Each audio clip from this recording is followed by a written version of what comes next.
তুমি শান্ত হয়ে যাও, বসো আমার সামনে। হ্যাঁ, চোখ বন্ধ করো। এবার আমার কথা মন দিয়ে শোনো। আমি সেই কৃষ্ণ যে কুরুক্ষেত্রের রণভূমিতে অর্জুনকে গীতা উপদেশ দিয়েছিল। আমি সেই কৃষ্ণ যে মোহ ভেঙে দেয়, আত্মাকে জাগিয়ে তোলে। তোমার জীবন আজ যে পথে যাচ্ছে, তুমি কি সত্যিই বিশ্বাস করো তুমি ঠিক করছো? প্রতিদিন সকালবেলা উঠে দৌড়াও, উপার্জন করো, কিন্তু কার জন্য? তার জন্য যা একদিন ছেড়ে চলে যাবে। তুমি ভুলে গেছো এই সংসার এক মহামায়া। এই ঘর, এই টাকা, এই সম্পর্ক সবই এক ভ্রম, এক ক্ষণস্থায়ী ছায়া। বলো তো, কখনো নিজের মনকে জিজ্ঞাসা করেছ আমি কে? করনি, কারণ তুমি ভাবো তুমি এই শরীর। অথচ এই শরীর তো এক পোশাক মাত্র, যা সময়ের সঙ্গে খুলে যাবে। আর যখন খুলে যাবে, তখন কি থাকবে তোমার হাতে? শুধু শূন্যতা, না হয়তো এক গভীর অনুশোচনা। আমি এসেছি তোমাকে বোঝাতে, কারণ এখনও সময় আছে। আমি এসেছি তোমাকে সতর্ক করতে, কারণ আমি জানি যদি এখন থামো না, নিজেকে না সামলো, তাহলে শেষ প্রান্তে কেবল অন্ধকারই অপেক্ষা করছে। তুমি সম্পদের পিছনে ছুটছ, কিন্তু এই সম্পদ একদিন তোমাকেই গ্রাস করবে। তুমি সম্পর্কে গর্ব করছো, অথচ এই সম্পর্কগুলোই পরীক্ষার সময় তোমাকেই একলা ফেলে দেবে। এটাই তো হয়েছিল অর্জুনের সঙ্গেও। যখন মোহে আটকে পড়ে সে নিজের আপনজনদের ওপর তীর তুলতে অস্বীকার করেছিল, তখন তো আমিই বলেছিলাম কর্ম করো, ফলের চিন্তা করো না। আর আজ আমি তোমাকেও বলছি, থামো, দেখো, বোঝো, তুমি জীবনকে হারিয়ে ফেলছো। তুমি আত্মার কণ্ঠস্বরকে উপেক্ষা করছো। তুমি ভাবছো মোবাইল, সোশ্যাল মিডিয়া আর এই বাহির চাকচিক্যই সব, অথচ আমি বলছি এগুলো তোমাকে ভিতর থেকে ফাঁপা করে দিচ্ছে। প্রতিদিন তুমি কারো না কারোর সঙ্গে ঈর্ষায় জ্বলছ, তুলনা করছো, ভাবছো ওর আছে, আমার কেন নাই। আমি জিজ্ঞাসা করি, তোমার আত্মা কি কিছু চায়? তোমার অন্তর যে ছিল শান্তির আশ্রয়, আজ সে কেন অশান্ত? এর কারণ কেউ নয়, তুমি নিজেই। তুমি নিজেই নিজের জীবনকে জটিল করে তুলেছ।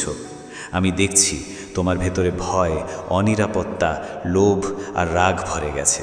তুমি হাসো, কিন্তু সেই হাসি কেবল মুখরক্ষা। আসলে তুমি ভিতর থেকে ভেঙে পড়ছো। এ কারণেই আমি বলছি, থামো, এখনো সময় আছে। যদি আমার কথা না শোনো, তাহলে একদিন এই ভুলের জন্যই অনুশোচনায় ভুগতে হবে। তুমি আমাকে ভুলে গেছো, তুমি আমার কণ্ঠস্বরকে চেপে দিয়েছ, তুমি জীবনকে কেবল এক দৌড়ে পরিণত করেছ। তুমি কি জানো না, যেদিন এই শরীর ক্লান্ত হয়ে পড়বে, সেদিন কোনো ট্রফি কেউ দেবে না, কেউ তোমার জন্য হাততালি দেবে না। মৃত্যুর সময় তুমি একাই থাকবে। তখন আমি আবার জিজ্ঞাসা করব, তুমি কি আমার কথা শুনেছিলে? আর যদি উত্তর হয় না, তাহলে সেই অনুশোচনা চিরদিন তোমার পিছু ছাড়বে না। তুমি ভাবো এখনো অনেক সময় আছে, কিন্তু কি কেউ কখনো সময় নিশ্চয়তা নিয়ে এসেছে? এক মুহূর্ত, শুধু একটি মাত্র মুহূর্তেই জীবন শেষ হয়ে যেতে পারে, আর তখন চাইলেও তুমি আর কিছু করতে পারবে না। আমি তোমাকে ভয় দেখাতে আসিনি, আমি তোমাকে জাগাতে এসেছি। আমি চাই তুমি ভাবো, তুমি যেটা করছো সেটা কি তোমার আত্মার সঙ্গে সামঞ্জস্যপূর্ণ? তুমি কি সত্যিই তৃপ্ত? তুমি কি যাতে শান্তিতে ঘুমোতে পারো, নাকি চিন্তা, ভয় আর অনুশোচনায় ডুবে যাও? এমনটি ভেবো না কে কি বলবে, এই পৃথিবীর মানুষ কি ভাববে, তা নিয়ে ভেবে তুমি নিজের হৃদয়কেই তো হারিয়ে ফেলেছ। তোমাকে বন্ধনে বাঁধা হয়েছে, আর তোমার মুক্তি একমাত্র তখনই সম্ভব যখন তুমি আমার কথা শোনো। তোমার অহংকার বলবে আমি সব জানি, আমার কারোর প্রয়োজন নেই, কিন্তু আমি বলি অহংকারই তোমার সবচেয়ে বড় শত্রু। ওটাই তোমাকে মিথ্যা সাফল্যের স্বপ্ন দেখিয়েছে, আর সেই স্বপ্নেই তোমাকে ভিতর থেকে ফাঁপা করে দিয়েছে। আমি এখন নীরব, কিন্তু আমি স্পষ্ট দেখছি তুমি যে পথে চলছো সেই পথ ধ্বংসের দিকে যাচ্ছে। আর যদি এখনই না থামো, তাহলে খুব তাড়াতাড়ি সেই দিন আসবে যখন আমার এই কথাগুলো মনে পড়বে, কিন্তু তখন অনেক দেরি হয়ে যাবে। আমি তোমাকে সতর্ক করে দিচ্ছি, যদি আজও আমার কথা না মানো, তাহলে পরে শুধুই অনুশোচনা থাকবে। যদি এখনও আমার কথা শুনতে পাও, তাহলে জেনে রাখো এটি আমার দ্বিতীয় সংকেত। প্রথমবার আমি ভালোবেসে থামতে বলেছিলাম, এবার আমি গম্ভীরভাবে সাবধান করছি, কারণ আমি দেখছি তুমি আমার কথা শুনেছ, কিন্তু হৃদয় ধারণ করনি। আর শোনো, যে শুনেও নিজেকে বদলাতে পারে না, তার সামনে আমি আর নীরব থাকি না। আমার কথা এখন শুধু বোঝানোর জন্য নয়, এখন সেগুলো আদেশ। এখন তোমার আত্মার শেষ আহ্বান। আমি দেখছি তুমি নিজের তৈরি জগতে হারিয়ে গেছো, চারিদিকে এক অদৃশ্য প্রাচীর তুলে ফেলেছ, যার প্রতিটি ইট হয়তো অহংকার, না হয়তো ভয়। তুমি বলো, আমি ঠিক আছি, আমার জীবন চলছে, কিন্তু বলো তো, তুমি কি সেই পথে চলছো যেখানে আমি চাই? না, তুমি শুধু নিজেকে ফাঁকি দিচ্ছ। প্রতিদিন এমন কিছু করছো যা ধীরে ধীরে তোমার আত্মাকে নিঃশব্দে হত্যা করছে। তুমি নিজেকে নিঃশেষ করে দিচ্ছ, অথচ নিজেই টের পাচ্ছ না। তুমি জীবনকে শুধুই এক দৌড়ে পরিণত করেছ। ঘুম থেকে ওঠো, কাজের জন্য বের হও, খাও, ফোন চালাও, ফিরে এসে আবার ঘুমিয়ে পড়ো। এই কি জীবনের আসল রূপ? এই দৌড়ের শেষেই কি শান্তি আছে? না, শান্তি তখনই আসবে যখন তুমি আত্মার দিকে ফিরে তাকাবে। তুমি নিজেকে এত জড়িয়ে ফেলেছ যে নিজের সত্য থেকে আজ তুমি নিজেই ভয় পাচ্ছ। তুমি জানো, ভেতর থেকে জানো যে তুমি ভুল করছো, তবুও করেই যাচ্ছ। কেন? কারণ তুমি সত্য থেকে মুখ ফিরিয়ে নিয়েছ। তুমি এখন শুধু সেই কথাই শুনতে চাও যা তোমার মনকে ভালো লাগায়। কিন্তু আমি কৃষ্ণ, আমি মনকে সুখ না দিয়ে আত্মাকে জাগিয়ে তুলি। এখন আমি তোমাকে প্রশ্ন করি, তুমি কার জন্য বেঁচে আছো? কার জন্য এই ত্যাগ, এই পরিশ্রম? তোমার জীবনের কি কোনো আসল মানে আছে? তুমি কি প্রতিদিন সকালে উঠে ভেতর থেকে তৃপ্তি অনুভব করো? তুমি কি রাতে শান্তিতে ঘুমোতে পারো? যদি না পারো, তাহলে এখনও সময় আছে, তবে খুব কম। কারণ সময় এখন আর তোমার সঙ্গে চলছে না, বরং ছুটে চলেছে। প্রতিটি মুহূর্ত তোমাকে নিয়ে যাচ্ছে এক চূড়ান্ত সিদ্ধান্তের দিকে, এবং সেই সিদ্ধান্ত তোমাকেই নিতে হবে। তুমি মোক্ষের পথে যাবে, না অনুশোচনার আগুনে পুড়বে? তুমি ভেবো, আমি তো খারাপ কিছু করছি না, আমি তো শুধু নিজের কাজটাই করছি। কিন্তু শোনো, যে সত্য জেনেও চুপ থাকে, যে অন্যায় দেখে মুখ ফিরিয়ে নেয়, যে মোহে ডুবে আটকেকে বিব্রত করে, সেও পাপী। তুমি কিছু করনি, এটাই তোমার সবচেয়ে বড় অপরাধ। তাই এবার আর কোনো অনুরোধ নয়, এবার আমি সাজা বলছি। এখনই বদলে যাও, না হলে নিজের ধ্বংসের জন্য প্রস্তুত হও। আমি তোমার ভেতরের সেই আগুন জাগিয়ে তুলছি যা তোমাকে শক্তি দিতে পারে। কিন্তু যদি আজও তুমি সেই আগুন নিভিয়ে দাও, তবে কেউ তোমাকে আর বাঁচাতে পারবে না। আমি এখনও দেখছি তোমার ভেতরে সেই ক্ষমতা আছে, সেই আলো আছে, কিন্তু সেই প্রদীপটা নিভে যেতে বসেছে। তুমি যা কিছু করছো, যদি তা তোমাকে ভেতর থেকে শান্তি না দেয়, তবে বুঝে নাও সেটা তোমার পথ নয়।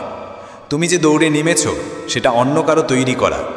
তুমি যে সাফল্যকে ধরতে চাইছো, সেটা এক ছল মাত্র। আর শোনো, বিভ্রমে জীবন কাটানেও এক পাপ, কারণ এতে তুমি শুধু নিজেকে নয়, তোমার চারপাশে সবাইকেও অন্ধকারে টেনে নিচ্ছ। আমি বারবার তোমাকে থামিয়ে দিই, কারণ আমি জানি শেষটা কেমন হবে। আর সেই শেষটা সুখের হবে না। তুমি দেখবে তোমার কাছে সব কিছু থাকবে, তবুও ভেতরে থাকবে এক শূন্যতা, এক নিঃশব্দ অন্ধকার, যা ধীরে ধীরে তোমাকে গিলে ফেলবে। তখন তুমি সব কিছু ফেলে আমার দিকে ছুটে আসবে।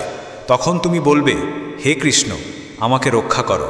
কিন্তু তখন আমি নিশ্চুপ থাকব, কারণ তখন আর কোনো সতর্কবার্তার সময় থাকবে না।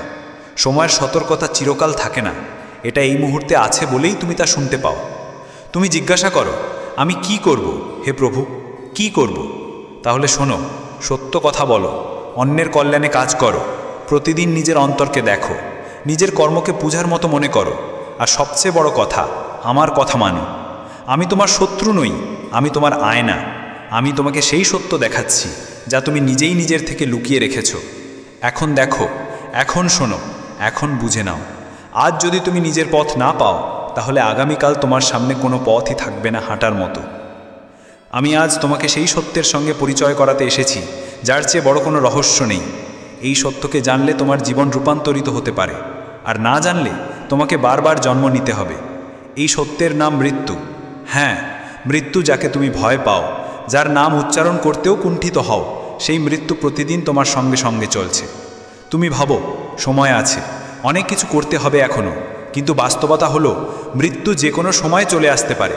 আর যখন সে আসবে, তখন কেউ তোমার পাশে থাকবে না, না মা, না বাবা, না বন্ধু, না ভালোবাসা, না টাকা, না সামাজিক অবস্থান। তখন সেখানে থাকবে শুধু তুমি আর তোমার কর্ম। যা তুমি করেছো, শুধু সেটাই তোমার সঙ্গে যাবে। যা তুমি এড়িয়ে গিয়েছো, সেটাই ফিরে ফিরে আসবে। যা তুমি মনে চেপে রেখেছো, সেই সব স্মৃতি মৃত্যুর মুহূর্তে চোখের সামনে ভেসে উঠবে। তুমি দৌড়েছো অর্থের পিছনে, নামের পিছনে, স্থানের পিছনে, কিন্তু আত্মার পিছনে কখনো ছোটনি। তুমি চেষ্টা করেছো সব কিছু জানার, দুনিয়াকে, মানুষকে, বাজারকে, কিন্তু কখনো নিজেকে জানার চেষ্টা করনি। কখনো কি থেমে নিজেকে প্রশ্ন করেছো, আমি কে? আমি কি কেবল শরীর? আমার কাজ কি কেবল উপার্জন করা? খাওয়া আর মারা যাওয়া, নাকি এর চেয়েও কিছু বেশি? প্রত্যেক আত্মার লক্ষ্য হলো মুক্তি, কিন্তু মুক্তির পথ সহজ নয়। মুক্তি তখনই সম্ভব যখন তুমি নিজেকে চিনে ফেলো, যখন তুমি সব কিছুকে যেমন আছে তেমনভাবে গ্রহণ করে নাও, যখন তুমি অহংকার, রাগ, হিংসা, মোহ এসব কিছুর ঊর্ধ্বে উঠতে পারো। তখন আত্মা হালকা হয়ে যায় এবং সেই হালকাত্বই আত্মাকে জন্মের বন্ধন থেকে মুক্তি দেয়।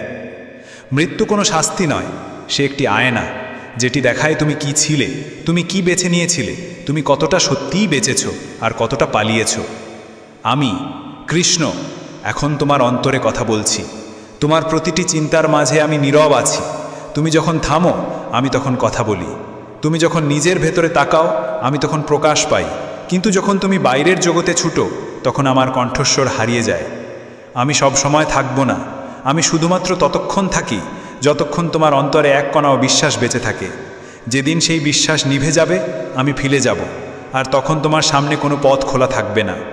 তখন তুমি মনে করবে তোমার কাছে সব আছে কিন্তু ভেতরে কিছুই নেই। এটাই হলো প্রকৃত শূন্যতা, আর এই শূন্যতাই সবচেয়ে ভয়ানক। তুমি ভাবো ভবিষ্যতের চিন্তাই সবচেয়ে বড় ভয়, কিন্তু না, সবচেয়ে বড় ভয় হলো নিজেকেই মুখোমুখি করা। যখন তুমি একা থাকো তখন তোমার আত্মা তোমাকে প্রশ্ন করে, তুই কি কখনো আমাকে শুনেছিস? তুই কি কখনো আমাকে বুঝেছিস? যদি সেই প্রশ্নের উত্তর না থাকে তাহলে সেই চক্র, সেই জন্ম, সেই সম্পর্ক, সেই বিভ্রান্তি আবার ফিরে আসবে। এখন সিদ্ধান্ত তোমার। তুমি কি এই জীবন শুধু নিঃশ্বাস নেওয়ার জন্যই কাটাবে, নাকি তুমি এই জীবনকে এক অর্থ দেবে? মুক্তি কোনো বাহ্যিক জ্ঞান নয়, সে তোমার ভেতরে। সে তখনই প্রকাশ পায় যখন তুমি নিজেকে যেমন আছো তেমনভাবে মেনে নাও, যেখানে কোনো ভান নেই, কোনো ভয় নেই, কোনো তুলনা নেই। সেই জ্ঞানই মোক্ষ। সেখানে কোনো পূজার প্রয়োজন নেই, কোনো উপবাসের দাবি নেই, সেখানে শুধু সত্য থাকে। সত্য যে তুমি কেবল শরীর নও, তুমি সেই নও যা পৃথিবী তোমাকে বলেছে। তুমি সেই যা নীরবতার মাঝে দেখা যায়। তুমি এক শক্তি, এক আলো, আর আমি সেই আলোরই প্রতিবিম্ব। এখন নিজেকে জিজ্ঞাসা করো, আমি কি এই জীবনকে সত্যিকারের মানে দিচ্ছি, না শুধু সময় পার করছি? আমার কর্ম কি আমাকে উপরে তুলছে, না আমাকে আরও বেঁধে ফেলছে? যদি সেই প্রশ্নের উত্তর না থাকে তাহলে আজ থেকেই নিজেকে পাল্টাও, এই মুহূর্ত থেকেই। কারণ প্রত্যেকটি নিঃশ্বাস তোমাকে ডাকছে নিজের দিকে, মুক্তির দিকে। এখনই উঠে দাঁড়াও আর জীবনকে দাও এক সত্য অর্থ।